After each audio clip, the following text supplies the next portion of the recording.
Olá pessoal, tudo bem? Eu sou Laís do Mundo das Uvas e hoje eu gostaria de compartilhar para você um pouco sobre o conhecimento em relação ao sabor da videira, ou sabor da uva, né? Porque a videira não tem sabor, o sabor da uva. Então tá, pois bem, de onde que vem esse sabor da uva e o que que faz uma uva ser especial ou não? Naturalmente, a uva ela pode ter vários sabores que te remete, né, que te faz lembrar outras frutas. Isso é tudo natural da própria natureza da videira. Ao longo dos anos, o melhoramento genético de videira, ele buscou produzir cultivares que elas fossem resistentes ao transporte e que elas produzissem bagas grandes. Isso no caso de uva de mesa, né? Na verdade, existem dois tipos de objetivos diferentes. Um que é para uva de mesa e o outro que é para uva de vinho, né? Eles são distintos. A gente não pode esperar que um programa de melhoramento de uva de mesa vá produzir boas uvas de vinho, porque eles têm objetivos diferentes. A não ser que dentro do próprio programa existe duas linhas de pesquisa, nesse caso sim. Então é o seguinte, de maneira geral, tanto a uva de mesa quanto a uva de vinho, elas produzem esses sabores, né, naturais. E esses sabores, eles são resultados de o que a gente chama de compostos voláteis, né? E esses compostos voláteis ou compostos químicos, eles geralmente estão presentes em quantidade baixíssimas, né? Quantidade muito baixa. Existe até pesquisas que eles se dedicam 100% a entender quais são os níveis de percepção, quais são os níveis em que o ser humano consegue perceber aquele sabor. Isso foi bastante esquecido no passado, né? No passado não se falava muito em uva com sabor, porque o objetivo era produzir uvas com tamanho grande, boa coloração, alta produtividade. Então é por isso que a maioria das nossas cultivares de uva de mesas, elas são altamente produtivas, né? Mas existe uma correlação negativa entre o tamanho e o sabor. Isso já foi comprovado na uva de vinho e também já foi comprovado na uva de mesa. Inclusive aqui nos meus estudos de sabor que eu realizei no ano passado, eu encontrei o mesmo resultado. Existe uma grande relação negativa com o tamanho de baga e compostos, né? Os compostos de sabor, como também o Brix ou o teor de açúcar e teor de ácido. Pois bem, de forma simples, o sabor ele é controlado ou depende 100% de três fatores importantes, né? Existe um triângulo bastante conhecido que é o triângulo para incidência de doença, mas eu vou utilizar aqui um triângulo para a questão do sabor, certo? Então, um dos fatores que controla a produção de sabor em uma planta é o fator genético, né? Certo? Outra coisa que controla o sabor em uma videira é a questão ambiental, tá? Dentro desse ambiental, né, o que que entra aqui? Entra o clima, entra o solo, entra a umidade. Vou botar aqui. Umidade relativa. Falta temperatura, tá? Um outro fator que também controla a produção do sabor na videira, na verdade não é controlar, acho que a palavra certa não é controlar, porque controlar é quando você tem 100% de controle de algo, e não é controlar, a palavra correta é influencia. Há outros fatores que influenciam a produção de sabor na videira, é o fator genético, o fator ambiental e o fator manejo, já ia esquecendo. Pois bem, nesse manejo, o que influencia aqui? Influencia o estado nutricional da planta, tá? Influencia aqui a questão de poda, né? Se você podou longo, se você podou curto. Uma outra coisa é desfolha, isso aqui também influencia bastante. desfolha. Na verdade, esses dois eles estão bem alinhados, bem associados. E um outro fator também é a questão da, pode ser despenca ou raleio, né? Que despenca é um tipo de raleio, tá? O raleio nada mais é que a remoção de bagas em excesso no cacho. De forma simples e genérica, esses são os 3 fatores que influenciam a produção dos compostos de sabores na planta, certo? Então, vamos voltar aqui e falar um pouquinho de cada um. Em termos de fatores genéticos, o que acontece? Como eu havia falado, por muitos anos, o melhoramento genético ele focou em produtividade, não em sabor, certo? Então, por que as variedades tradicionais, por exemplo, a Crimson Seedless, Thompson Seedless, Flame Seedless, essas variedades elas não tinham sabor? Porque variedades com sabor, elas tendem a ter mais problemas de pós-colheita. Então, não era interesse do melhoramento se dedicar mais tempo para melhorar essas outras características, porque uma coisa que você tem que prestar atenção, você nunca vai ter uma variedade perfeita, não existe isso. O melhorista, eu estou fazendo melhoramento genético hoje e eu posso te falar com 100% de garantia, você nunca vai ter uma variedade perfeita, porque quando se faz um cruzamento, você pega um pai que tem uma característica, poxa, essa variedade aqui é muito boa, eu gostei dela, eu vou produzir ela, eu vou utilizar ela em um cruzamento porque eu gostei desse tamanho de baga. Só que quando eu tô pegando esse pai aqui, porque tem um bom tamanho de baga, esse pai também tem uma outra característica que não me agrada. E no melhoramento tradicional, eu não tenho controle sobre as coisas que não me agradam. Então é o seguinte, quando eu cruzo com a outra planta, eu tô levando também a parte que eu não gosto. E sempre é assim, a única forma de ser diferente são com as técnicas novas de melhoramento, que são chamadas de gene edits, que é quando você utiliza de técnicas que vai mexer em uma parte específica do DNA da planta, sem que afete outras regiões. É uma edição, essa é a tradução literal dessa, é uma edição de genes. E como é que eu faço? Eu falo, eu já sei que essa parte aqui, ó, eu não gosto, eu sei que essa parte aqui me produz uvas ou videiras susceptíveis à doença. Então eu vou lá, através de técnicas de melhoramento, né, eu vou lá e faço a edição desses genes aqui. Imagina aí um negócio de computador aí, é a mesma coisa, o princípio é a mesma coisa, a diferença é que não é tão simples de replicar e não é simples de realizar. Então isso é como se faz o melhoramento mais assertivo e o melhoramento que você não reproduz as características que você não deseja. Mas isso ainda não está sendo utilizado em videiras a níveis comerciais. Existe sim pesquisas, inclusive na Europa, já existe um grupo lá, e inclusive em 2018 eles apresentaram um congresso que eu estava participando, um congresso de genética, e eles apresentaram alguns resultados, mas na verdade a gente percebe que não é uma coisa muito aceita pela comunidade, né? O povo não quer uva genética não, tá? O povo quer uva ainda que é mais natural, do melhoramento tradicional.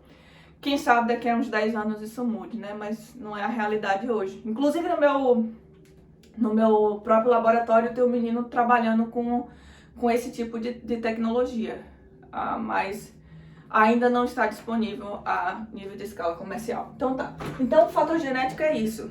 É uma variedade, uma cultivar que tem potencial de produzir o sabor moscato, ela vai sempre produzir uva moscato. Agora você tem uma variedade que chama o sabor neutro, né? Ela não vai produzir uva moscato. Por mais que você tenha um ambiente ideal, por mais que você tenha o melhor manejo, você pode aplicar o melhor produto. Cadê o povo na nutrição? Você pode aplicar o melhor potássio, não vai funcionar, porque o fator genético não existe, tá? Então, por isso que esses 3, eles sempre devem estar alinhados para que funcione, tá? Então, vamos lá. Eu tenho um fator genético, eu tenho uma uva moscato. Aí eu venho aqui e planto essa uva moscato em um clima que não é adequado para a produção da cultivar moscato. ela vai expressar o sabor da mesma forma? Não, ela não vai. Inclusive, existem vários estudos, especificamente para cultivares moscatos, porque o sabor moscato, que é o sabor floral, o sabor adocicado, eles são resultantes principalmente de terpenoides, que são os compostos, né? O grupo de compostos são os terpenoides. Só que vários fatores de clima influenciam a produção desses compostos, inclusive a questão da luz solar. Existem alguns estudos que falam que o excesso da luz solar sobre o cacho, ele diminui a produção desses compostos de monoterpenes e no geral, os terpenoides, né? Esses compostos relacionados ou associados com o sabor moscato, certo? Outra coisa também, por exemplo, isso é muito comum em uva de vinho. Por que que as cultivares que elas são produzidas em climas mais amenos ou climas frios, eles tendem a apresentar mais compostos, né, que são os associados aos C9, que é os compostos 9, né, na tradução mais literal, que são os aldehydes. Esses aldehydes, eles geralmente produzem os compostos que apresentam característica do sabor mais grassy, que é o sabor que remete mais ao sabor de comer folha. É estranho, né? Mas é verdade. Então, alguns vinhos e também uva de mesa, quando eles estão em condições de clima temperados, eles tendem a produzir esses compostos que vai né, quando você come ou você toma o vinho, eles lembram mais o sabor herbáceos, que são o sabor de folha. Se você estivesse comendo grama, entendeu? Ou você tivesse, ou também pode aumentar a concentração de um outro composto chamado metoxperosines. Então, esses compostos tá associado a mais a sabor o sabor verde, né? Eles falam, no caso da metoxperosina, ele fala que é o sabor que lembra o bell pepper, que é o pimentão verde, né? Então, o fator ambiental, ele é importante na expressão do sabor de uma fruta, tá? Então, se você tem um fator genético, mas o seu fator ambiental não contribui, você não vai ter a mesma expressão de sabor que você deseja. Então, 2 fatores eu já expliquei. Agora, voltando para o último, tá? O último é o manejo. Além do fator genético, o fator ambiental, o fator manejo, ele também é indispensável para a produção de uvas com sabor, né? Então, nesse manejo, vem a questão nutricional, tá? Então, é o seguinte, plantas desbalanceadas nutricionalmente, elas tendem a não produzir frutos com os sabores esperados, tá? Em alguns casos, o teor de açúcar é muito baixo e, consequentemente, a percepção do sabor ele não é alcançado. Outra coisa é a poda. E a poda, a desfolha, eles estão muito alinhados. Por quê?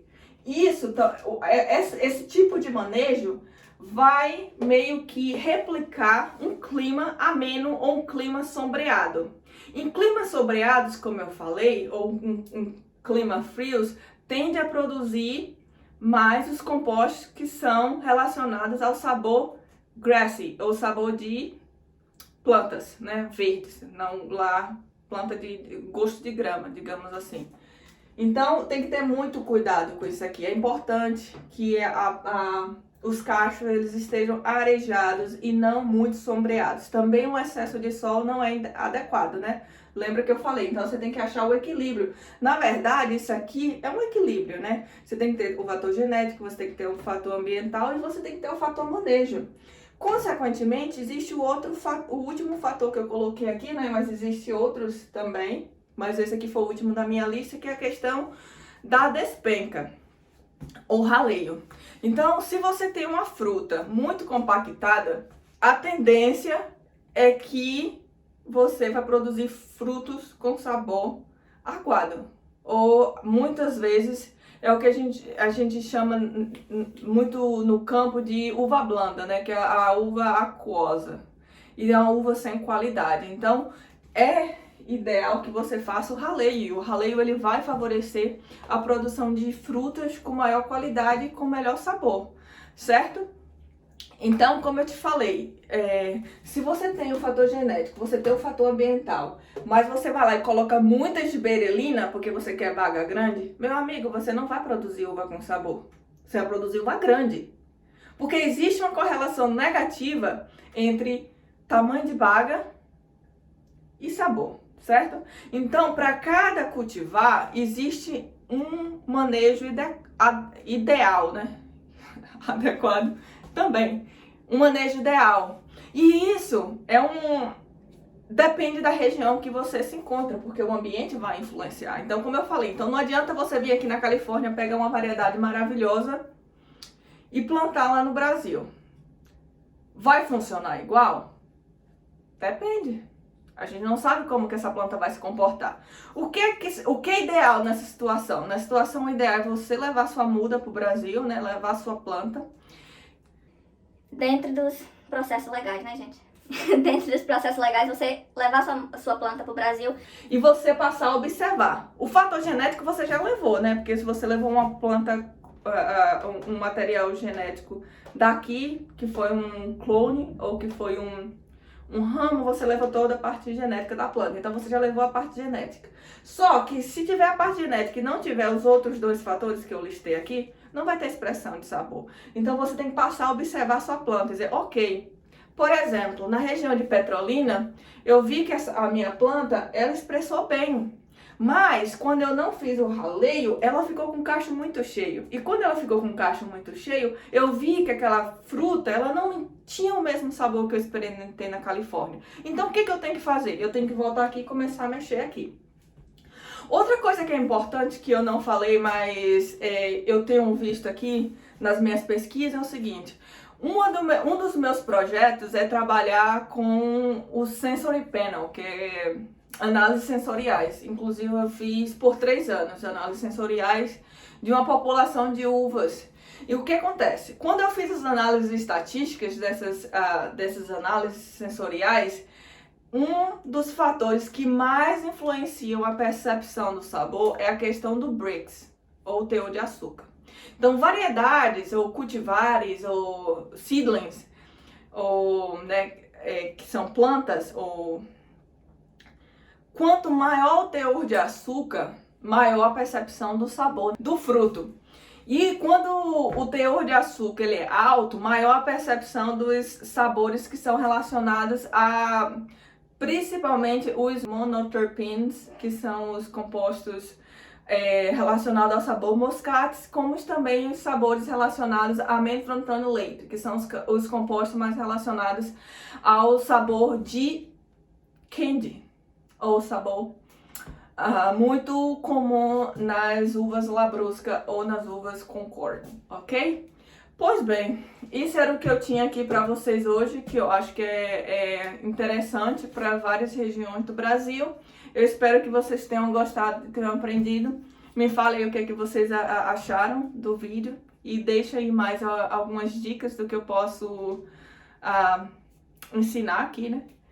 E eu vou continuar também seguindo as comunidades e vendo as perguntas da comunidade, porque as comunidades são excelentes para me ajudar nas novas ideias. Eu já tenho uma lista, na verdade a minha lista está bem grande, porque além dessas comunidades, tem um pessoal do próprio YouTube mesmo. Eu já estou devendo um vídeo aqui para uma pessoa do YouTube, e tem também os e-mails, que eu também tenho uma lista dos e-mails de pessoas que vêm pedindo os vídeos, tá bom? Grande abraço, espero que tenham gostado e continua seguindo a gente e fique com Deus.